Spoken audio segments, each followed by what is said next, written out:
For Mohammed Halabi, pigeon keeping is a part of life. Ever since he was a little boy, he's kept them as pets.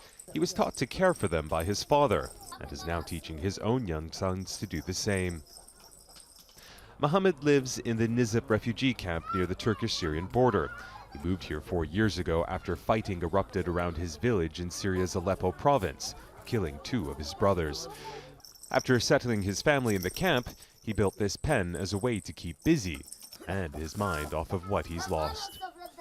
We were living in great conditions in Syria, but we had no choice but to leave and come live here like this. I won't say anything bad. We are still better off than others.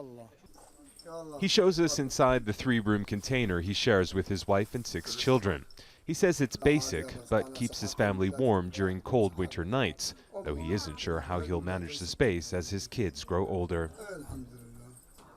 There are nearly 3 million Syrian refugees in Turkey. Unlike most countries, camps here are not run by the United Nations High Commissioner for Refugees. Instead, Turkey's Disaster and Emergency Management Presidency designed and administers the camps.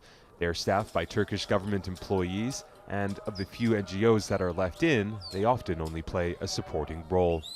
Refugees, or guests as they're called here, have access to food, healthcare, and education.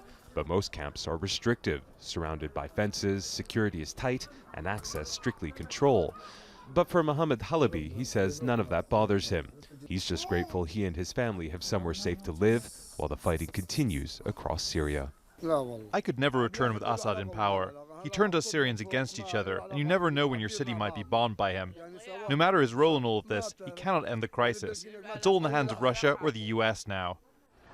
In recent months, the Turkish government has played an increasingly prominent role in the Syria conflict. It helped negotiate an evacuation agreement with the Russian government after rebel-held East Aleppo was seized by pro-Assad forces and could well be involved in further talks to try and end the war.